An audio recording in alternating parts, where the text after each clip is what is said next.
September 21st is World Alzheimer's Day. There is an estimated 6.5 million Americans aged 65 and older living with the disease. At least twice as many caretakers look after their loved ones every day. A full-time to be sure. A full-time job, that is, to be sure. We wanted to welcome back our good friend Marnie Schneider. We know her as the author of the children's book series Football Freddy and Fumble the Dog. And what you didn't know, though, is that she's the daughter of Tose Spencer, who was diagnosed with dementia a few years ago, and she's here to share her story. I want to thank you so much for coming on and being so candid about your experience, Marnie. Well, thank you, Layla. Yes, I'm grateful that I get the platform and the opportunity to share my story of my mom. And, hopefully that will encourage, which sounds kind of a strange thing to say, but encourage people to really take care of their mind, body, and spirit. And then also encourage them to be caregivers for their loved ones. Because while the story is different than I expected it to be with my mom and my kids and, her aging, we're writing a different story. And that is, beautiful in its own way. Yeah. And your mom, she was a powerhouse during her career. And I want you to tell people a little bit about her. Yes, she definitely was a powerhouse. My mom, Susan, was a teacher. She loved being a teacher. That was her first job out of college. And then after that became an entrepreneur, started a tennis dress design company, very successful, and then went to law school and became a lawyer. And then at the same time, my grandfather, Leonard Tose, owned the Philadelphia Eagles, and my grandfather looked around and said, I think that my daughter is really the most qualified person to be the team's legal counsel, vice president, and general manager. So my mom to this day is still the only female to have ever held the position of vice president, legal counsel, general manager of a professional football team. So I'm very a legacy. That's incredible. You must have been in awe of her just growing up and then having that, experiencing her as that mentor and the person to look up to for your own career, for your own aspirations.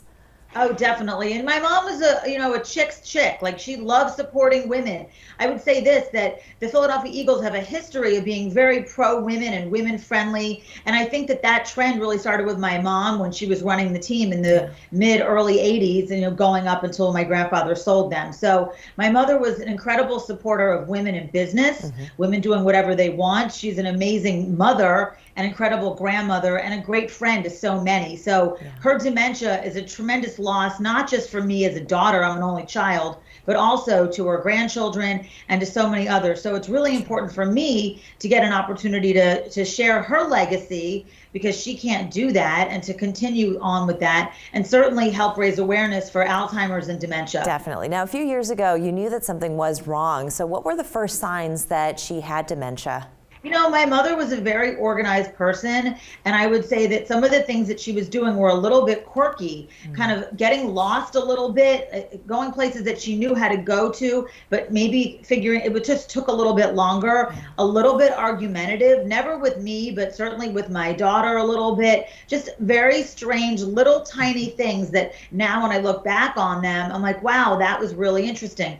Indecisiveness and a little bit of depression. My mother was never somebody who ever had depression. I know mental health and mental awareness and mental illness are really big conversations these days. And my mom was somebody that was always pretty upbeat, mostly because she was spending all of her adult time giving back, whether it was as a grandmother or donating her time to helping kids play football in high school and so forth. But now you're her caretaker. So what is that like? Being her caregiver is something that has certainly made me closer to her in different ways.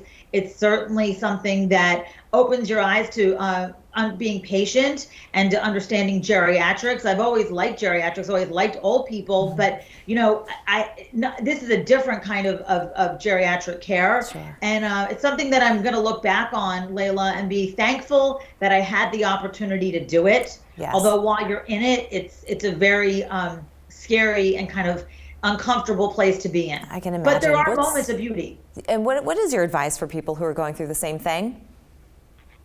try to really, get as much friendship help that you can, just emotional support. Sorry. Realize that you're doing something so great that you're helping out. I mean, I call people, you can call me, contact me, just do some little things for yourself that you can, and know that you're doing something so beautiful. It really is God's work. Yes. And if you can kind of get through some of that, and there are terribly hard days, and it's a yeoman's job, but it's a job, it's a labor of love. Yeah, that's a beautiful way of putting it. I want to thank you so much, Marnie, for sharing the story with us and giving a lot of people hope. I thank you. Yes, hope is what we need. That's right. We're back after this.